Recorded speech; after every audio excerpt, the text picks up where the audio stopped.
Smith. Hello. Wow. So everybody, I'm Gary. This is Jody. Hi. And this is the lovely and talented Dean. And look how beautiful our table is. We did that just for you guys. And welcome, welcome, welcome. Oh, Lori, you're on here someplace. Hi, Lori. And Betsy. Wow. You want to give us an intro, Sky? What are we doing? Yeah, so thank you all for being here. This is our first ever dockside chat where we're just going to go over some of the awesome things that Planet Rehab has been up to. Gary's going to talk us through what's happening in Panama and how you guys can help us out. So we'll start it off. We'll start it off by saying thank you. Thank you to everybody who has supported us, who has volunteered, who has donated, who shared our information. A little background, I have been here in Panama for 3 years and 8 months. And thanks to the lovely and talented Jody, this is my beautiful Planet Rehab t-shirt that she made for me. And they're available for people that want to buy, right, Jody? Yeah, on the you website. Go to planetrehab.org. Yeah. I started Planet Rehab 20 years ago. Obviously, I was very young, right, Sky? Very young. I started Planet Rehab because I was panicked about how fast we're destroying the planet. And I lived in LA, specifically in San Dimas, and we turned our backyard into an animal sanctuary. We had about 350 animals in our backyard. When we learned that the reason that 200 species are going extinct every day is because of eating animals, we started hosting plant-based foods festivals. We did that for 6 years in our backyard. So I figured if you already have 350 animals in your backyard, you might as well add 200 people and foods from 30 countries. And we would have international entertainment. And Sky, did you like the food festivals? Yeah, they were super fun and really exposed people to plant-based eating. I loved it because I love to eat. This is true. This is true. Anyway, I felt that I needed to do more. And I just wanted to come and help save a little rainforest. I wanted to help work with. Sorry, just a second. Jody's getting us confused here. There we go. Yeah, I wanted to work with species at risk of extinction. That's very dear to my heart. It's really hard for me to conceive that we're causing the extinction of 200 species every day. We got major echoes going on. Yeah, I'm trying to quit out of here. Why don't you maybe just sit right here? That's what I'm gonna do. Turn that off and then. That's good. Anyway, what I ended up doing, guys, was buying a chocolate farm. And it turned out that this was where I was supposed to be. Now, let me just let you see, for those of you who haven't been here, this is my view in the morning. Can you guys see it? Sky, can you see? Can you guys see it? Looks lovely. Amazing views. So yeah, this is a little bit of the back area. So anyway, it turns out that this is where I was meant to be, and we're going to talk about some of the amazing programs that we've been able to work on in the last 2.5 years. So that's my intro. Welcome. Awesome. By the way, I want you guys to know I made my hair real pretty for you today, so I hope you appreciate it. Do you like it, Ethan? Love it. Thank you. Thank you. Supporting cast. So I guess we're talking about the Native Farm Survival Kit program first, right? Yes.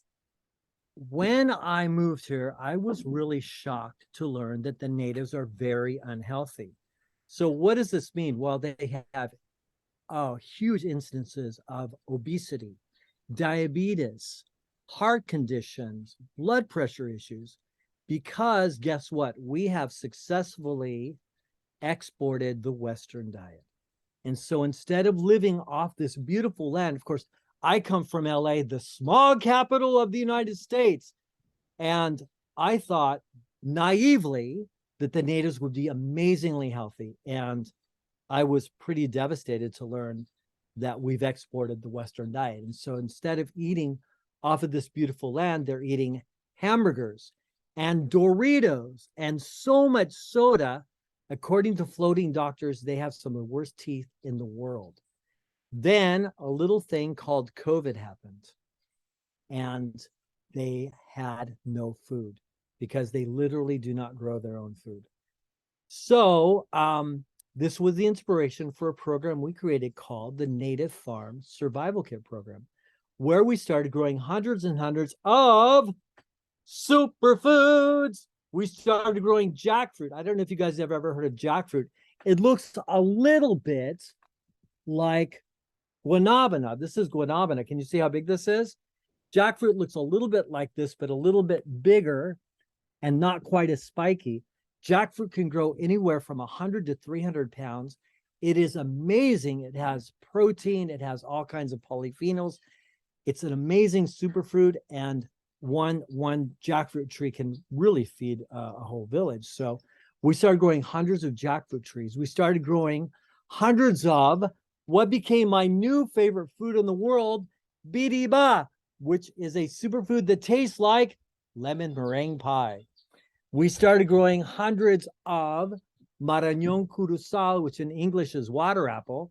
It looks like a pear, but it's red, smells like a rose, and tastes like apple. We started growing something called cranberry hibiscus and katuk, which are both superfoods. They're both kind of like vegetable leaves. And katuk has 10 times more protein than spinach.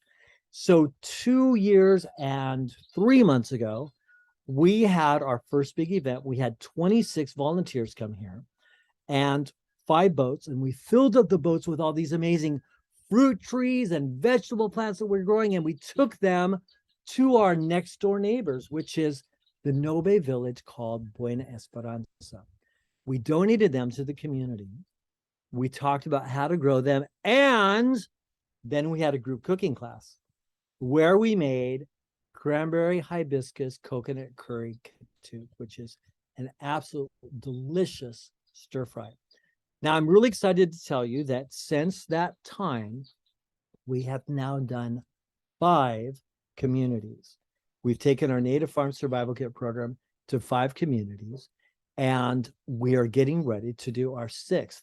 Now, Jody and Dean behind me and Ethan, they are all people that came to Green Acres Chocolate Farm as tourists, and poor things, they can never leave.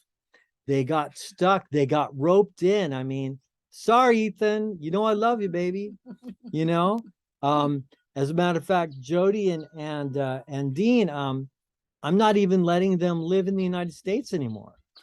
So they're down here actually looking for places to live. And Sky has been with Planet Rehab since she was a tiny, cute little Catholic girl. I remember coming over like her little Catholic girl plaid skirt and everything. You remember that, Sky? It was adorable. She just nodded at me. I'm going to kill you. Anyway, these are amazing supporters, and we wouldn't be able to do what we do without them. So I wanted to make sure that I introduced them. And I think before we watch, I think we have a little video, but I think it might be appropriate just to let Sky, Ethan, Jody, and Dean just talk just a minute about how you got involved with Planet Rehab and what it means to you. Sky, take it away. Awesome. Yeah. So I started with Planet Rehab in 2017 when I was a senior in high school in Glendora. I found out about Planet Rehab through Volunteer Match. And I at first started with just working on revamping the website. And then I became a regular volunteer. And then I became the volunteer coordinator, which ultimately led to becoming a board member today. I help with running the SoCal chapter now, running these type of events and working with all the amazing volunteers that we have. I've stuck around because I really believe in the mission and everything that we're doing. It's real work that helps combat the climate crisis and overall makes the planet better. It's helped me transition to a plant-based diet. And I overall feel healthier and happier just being a part of Planet Rehab. Yay! Ethan. Hi, everyone. My name's Ethan Smith. I live in Kentucky in the United States. And a few years ago, my wife and I visited Green Acres Farm, on vacation in Panama. And like I said, I grew up in Kentucky, and we've got some beautiful nature sites, but nothing like what's down in the jungle. And so it was really like visiting an entirely different planet. It was eye-opening to me. It kind of made me see just how big and beautiful the world is. And Gary educated me on just how quick we are burning through the planet. We've only got one world. And so I think it's incredibly important that we steward it appropriately and do everything we can to make a difference. And so I'm beyond honored to be a part of this mission. Yay! And we love you. Jody. Hi. Dean and I came to Green Acres on a tour with Gary in 2021, right after the border opened up and COVID was allowing for more travel.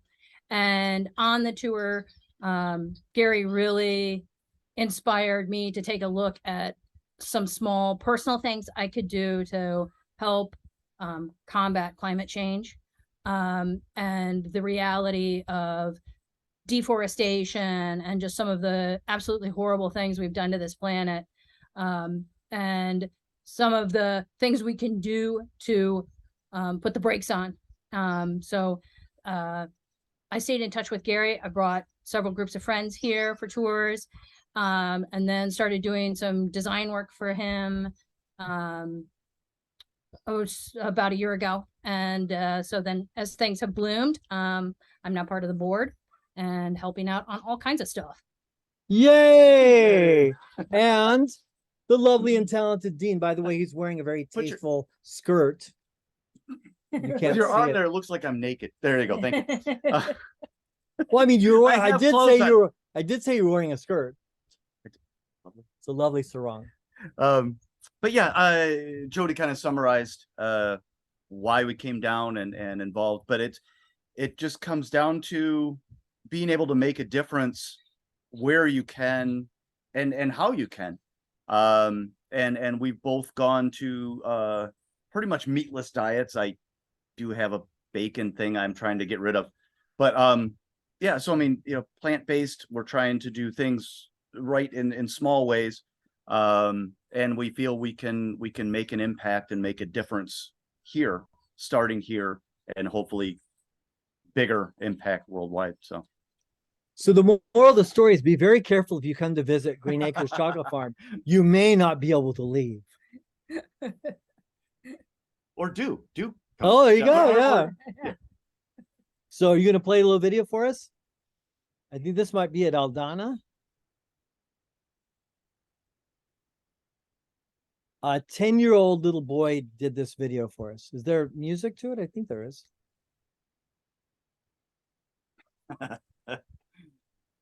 I'm really good at eating. The Aldana experience. Sky, is the volume up or? So this was basically about 20 of us that went to this. We tried to go, first of all, to this village, and then my boat broke down. And so we had to be rescued and move all of the trees and vegetable plants to another boat. And then we tried again. And then we finally made it across the bay to this tiny little humble village called Aldana. Now, what was one of the most touching things in my life was the fact that we came to this village to give them plants and to make dinner with them using some of the plants that we were donating to them.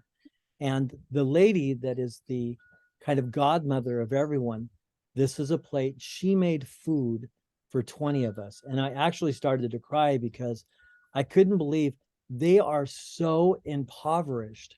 And it was such a sacrifice for her to make us food. It was just one of the most beautiful experiences of my life. Now here, what you're seeing is we're making our famous coconut curried katuk, which uses the katuk and the cranberry hibiscus that we donate to the facilities. and it is a really delicious stir fry. It's very easy to make, and you can put all kinds of things in it. And so that was a great opportunity. This was, of the 5 villages, this was the one that most touched my heart. So that's just a little snippet of our Native Farm Survival Kit program. Is there a reason that the sound isn't happening? I'm not sure. Let me I might have some setting issues. Okay. Hopefully it will. I'm happy to narrate. But yeah, that was the awesome Native Farm Survival Kit video.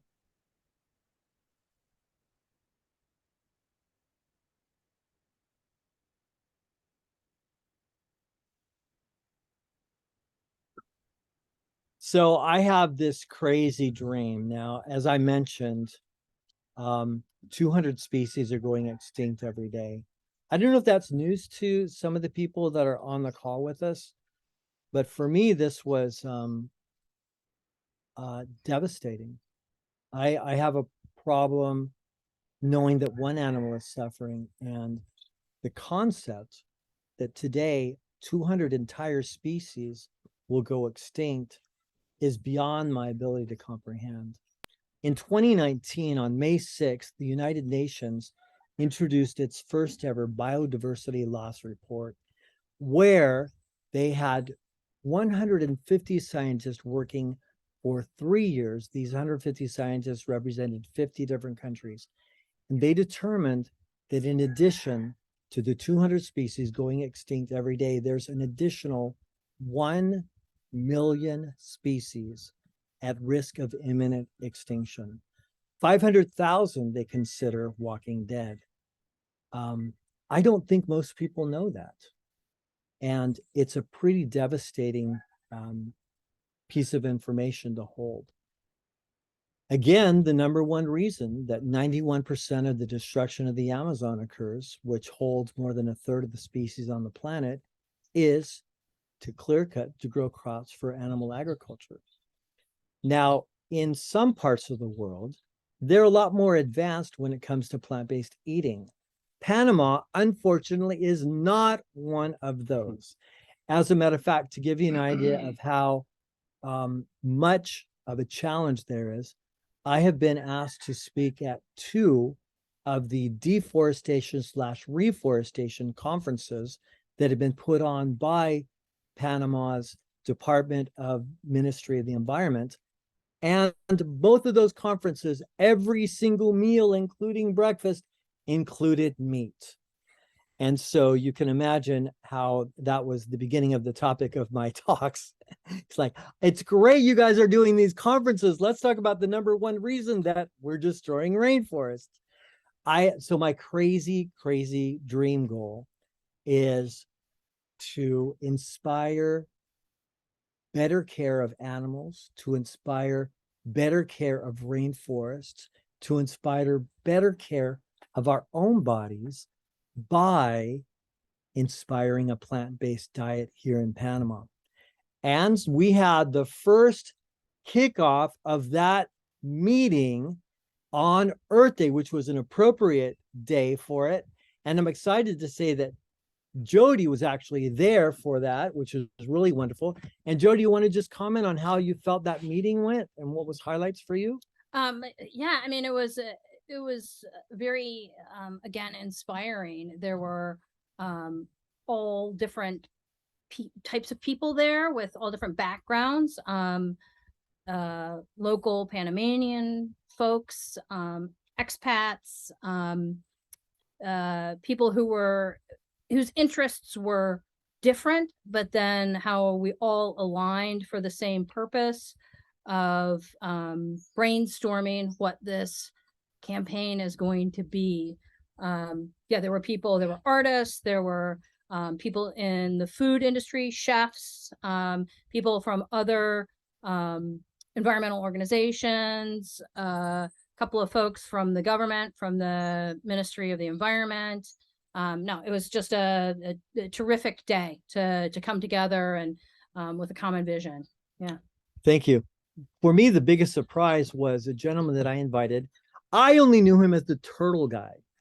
And he had spoken opposite me on for a group called Animalista. We were both the featured speakers for their monthly Instagram live. And little did I know he is Nobe. And no, I'm sorry, Nobe are the natives that live in this part of Panama. And what was very exciting was he had discovered some of the ancient Nobe recipes that indeed are plant-based.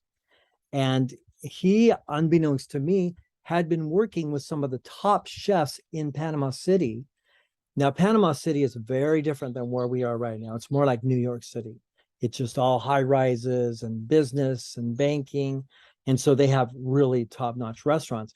And it was very exciting to see that his name is Felipe, that he had worked with some of the top-notch restaurants to start using some of these recipes. So that was the biggest surprise and the most exciting thing. And we're just getting ready to schedule our next meeting that will take us to the next level. We have an interesting relationship with, some of you may know that there's a singer, a very young singer named Billie Eilish. She and her brother Phineas just won the Academy Award for the James Bond song, but they are all vegan. They're climate defenders. Under the leadership of their mother, Maggie Baird, they started an amazing organization called Support and Feed, which they started during the pandemic to provide plant-based meals to people that are in need of food, which I think is just the most beautiful concept. And through a very bizarre connection, they found out about what we're doing here. The mom, Maggie, has interviewed me on her Instagram Live. More than 28,000 people have watched the interview that Maggie did with me.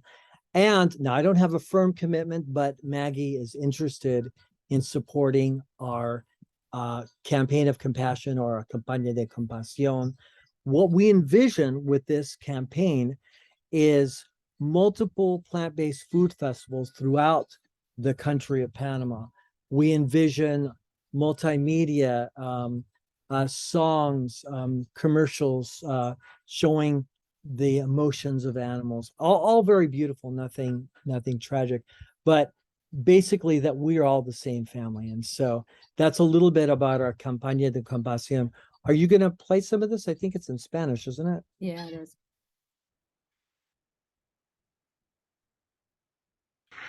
Am I going to be translating me? ¿Cuántos de ustedes tienen niños? Levanten la mano si tienen niños. So Sky, I don't think I'll be able to translate the whole thing. Si ya estamos jodidos, ¿qué va a pasar con nuestros niños? O con nuestros This is actually taking place. We were Estamos matando la donating selva this beautiful lluviosa, farm sabemos que estamos matando el to planeta, do estamos this. And cazando basically, especies the de theme was poder. talking about a sustainable Sabemos future por comer for our carne, por families and comer for ourselves. pollo, And por so, comer and pescado, Jody touched on it también really nosotros nos beautifully, estamos that matando. there were a Parece buena multitude idea of que different sigamos walks of comiendo life carne. that were a part of this. ¿Sí o no? No. No. Anyway, I'm excited about the program. Entonces, So no we can sería just skip mejor que through that. nosotros si pudiéramos encontrar una salida de eso. Unless you guys understand ¿Sí Spanish. o no? La acción más grande que una persona puede tomar es de convertir su dieta ya no de animales, pero de plantas.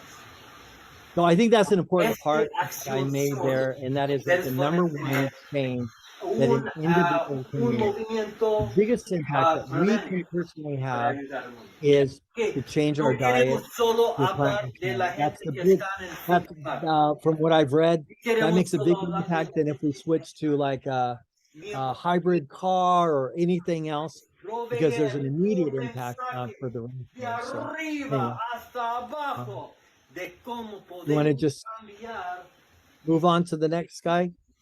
para hacer un cambio.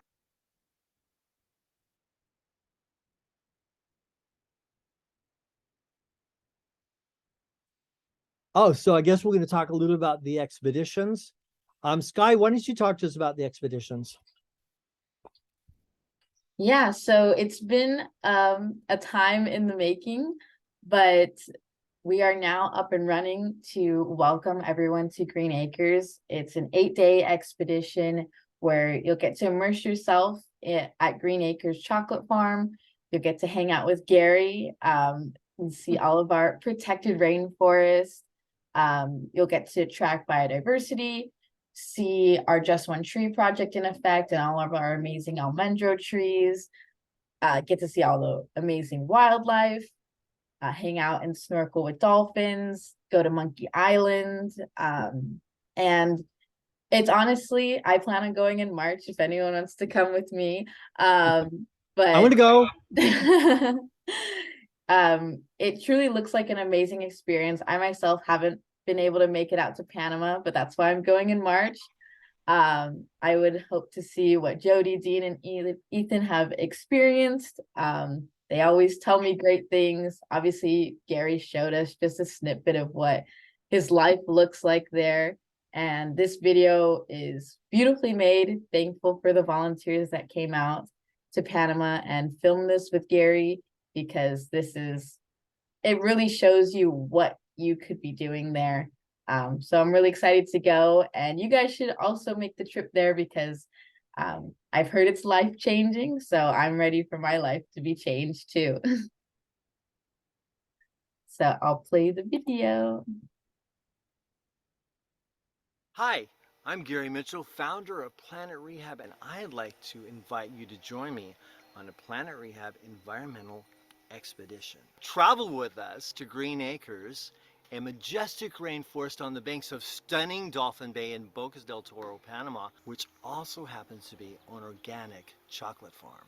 Not only will you have the opportunity to experience this beautiful archipelago, you will also be involved with important and crucial environmental initiatives. During our exciting 8-day environmental expedition, you will snorkel among vibrant coral reefs, hike in lush rainforests, visit Monkey Island, and meet countless new plant and animal friends while learning about sustainable living. You will help rebuild fragile coral ecosystems and work with us to restore amphibian populations. You'll have the opportunity to help bring back the critically endangered almendro tree through our Just One Tree initiative. Through this program, we have been able to reintroduce thousands of endangered almendro trees to over 7 islands and 4 key areas on the mainland.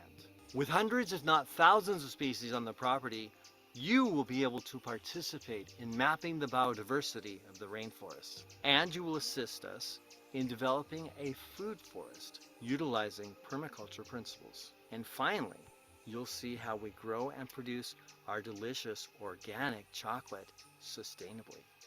While here on our 30 acres of beautiful tropical rainforest, you will immerse yourself completely in nature. There are no fences, and we share this land with an incredible amount of wildlife here at Green Acres. You'll experience our family of over 50 howler monkeys whilst playing in the canopy of our rainforest. Watch sloths slowly making their way through the jungle, thrill to dolphins playing in the bay, trip out to poison dart frogs, and witness the beauty of the over 180 species of birds that have been spotted here at Green Acres. Saving our planet has been my mission with Planet Rehab for over 20 years. I came here to Panama to do everything I can to save the rainforest and the thousands of species that depend on it, including us.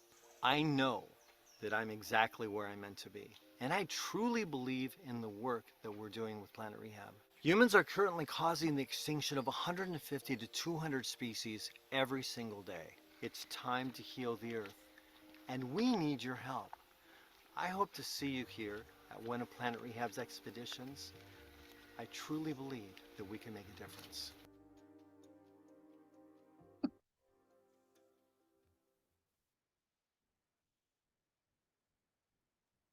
Yay, doesn't that look awesome? Were you guys able to see that? Because for us, I think our the internet, it was just like occasional scenes with me making funny faces. Oh, I hope everyone was able to. Yeah, we could see it. Yeah, it Oh, looks good. smooth on my end. Awesome. Good, good, good. I mean, I still make funny faces, but at least they were part of the thing. So yeah, so we are ready for our first expeditions. Our cabin is built. We have water, electricity. We have a beautiful shower. We have a place to go poop and a nice view. So we are ready for our first expedition. So we're excited to be able to offer this. And I do believe it'll be life-changing. What do you think? Definitely. What do you Absolutely. think? Plant-based meals. There you go. Yeah. Yeah, absolutely. I think it'll be a really exciting opportunity. So it's open to everybody. And those that are on the call, if you know of anyone you think would be excited about this will be really different than a typical vacation, because you'll have the opportunity to enjoy yourself, but you also have the opportunity to give back and learn a whole lot. Yeah, super exciting. And if Gary can do it, anyone can do it. Oh, yeah. What she meant by that is Gary's more than a little bit slow. I love to try. But if you guys have questions, feel free to message us on any of our social media platforms or email us, and we'd love to get you more information. What's next, Sky? Just one tree. So I think Jody thinks I did my math wrong, and we're actually a lot closer to 10,000 than what we thought. We'll rerun the numbers. I'm pretty, and I'm a singer, so I'm not a mathematician. At least I used to be pretty when I was young. I have pretty hair. It's blue and purple. 2 out of 3. That's not bad, right? But I do want to tell you about our Just One Tree initiative and why it's so dear to my heart. When I moved here, I'm the third owner.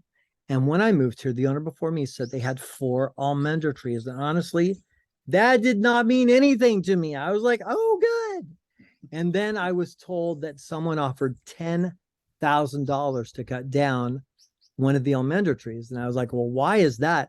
It's because these trees are so dense, termites cannot eat them, which makes them incredibly popular for construction. So historically, almond trees literally were too hard to chop down with an axe. But along come chainsaws, and bye-bye almond trees. They're almost all gone now.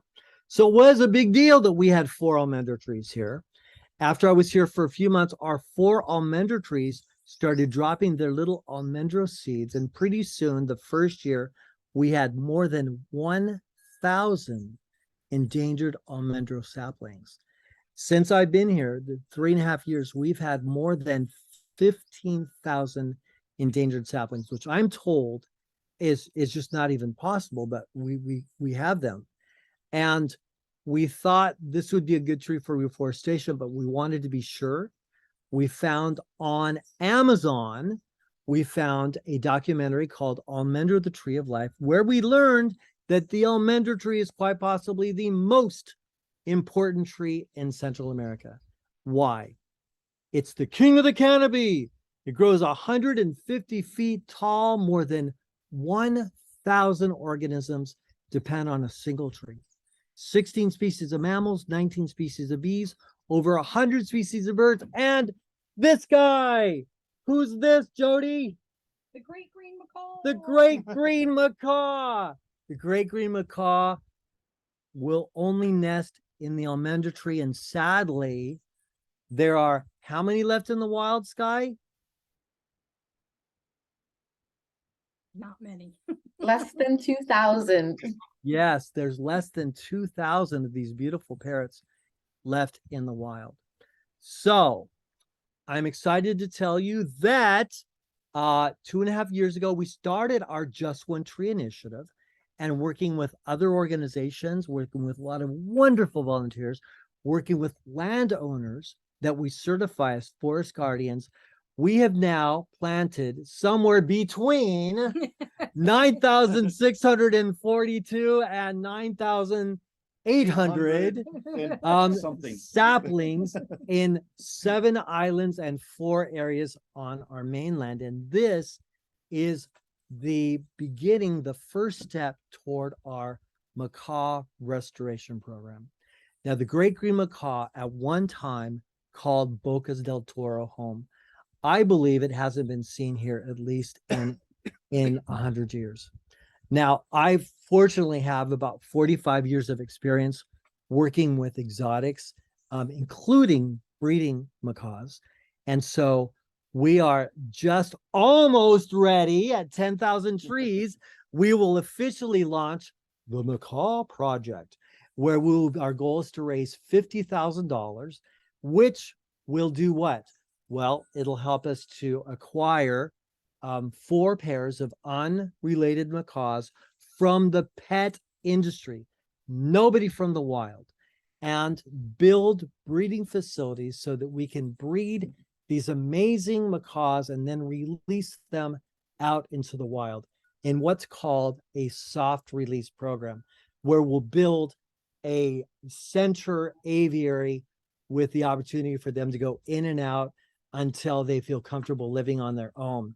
So I'm so excited about returning the great green macaw. Now, I do get it.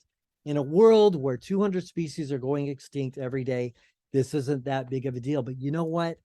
This is our deal. And I'm so thankful and I'm so proud of the work that we've been able to do. I think I had no idea when I moved to a chocolate farm in 2019, right before a global pandemic, that this would be what my life would be. And I'm so thankful and so excited because I really feel like we're making a difference. And I just want to say how much I appreciate Jody and Dean and Ethan and Sky and everyone that has helped us to do what we're doing, because, you know, we are making a difference. And I'm grateful for that. And Sky, I'm going to turn the time back to you, and then you probably going to turn it to Ethan. So Yeah, so again, thank you all for being here so much. We've really enjoyed sharing what we've been up to. And I'll pass it to Ethan now. Thank you so much. Everyone, again, my name is Ethan Smith. I volunteer with fundraising, and I just wanted to take a minute to say thank you, thank you, thank you. Thank you for giving us your time and joining us today. It is always a privilege to share our mission with you. And many of you have likely supported us in the past with generous gifts, and we are just beyond grateful. Without the support of folks like you, our ability to help and heal the planet would be incredibly limited. If you would like to support our work, I've dropped a link in the chat that will take you to our donation page, which will allow for you to support our specific programs or general operations if you're not certain which area you're most passionate about. I'm also going to drop our email addresses for Gary and myself if you want to connect in the future, or if you have any questions or ideas that we can assist with. And that I just wanted to be very brief with that. Gary, I'm not sure if I need to turn it back over to you. If you have any parting remarks or thoughts or ideas. I guess Do we have time for questions or anything, or is that not sure, part of the- absolutely. I will just say this. A lot of scientists say that that it's already over, that there's nothing left that we can do, and we don't believe that. But I do understand how dire the situation is. I understand that we can't do it alone. This is going to take so many of us to make every change that we can. And I just want you to know how committed I am personally to making change. I've devoted my life to this, and I'm grateful for the opportunity. So if anyone does have any questions, that would be perfect.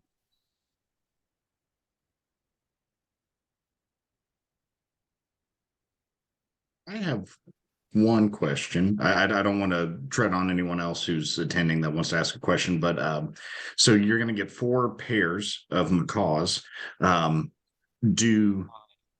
And we'll be taking them from the pet industry and then breeding them and then releasing them into the wild. Are there things that you'll be doing in the process to kind of help train them to be wary of predators, or do parrots and macaws typically have good innate survival instincts?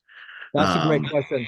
So if you imagine let's say a dome, right? A huge dome with 4 connected like hallways.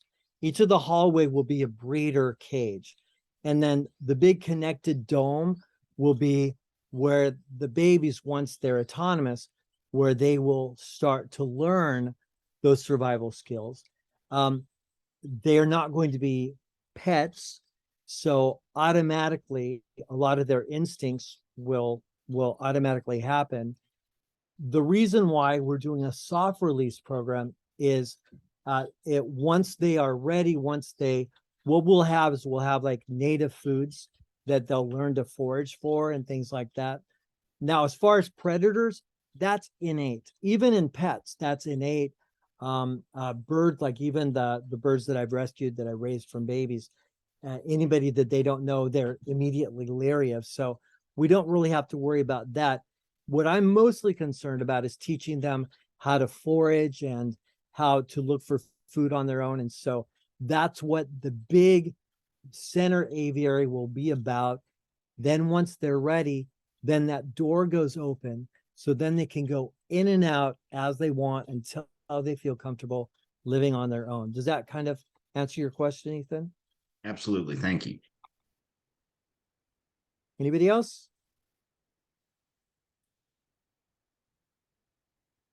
Any comments?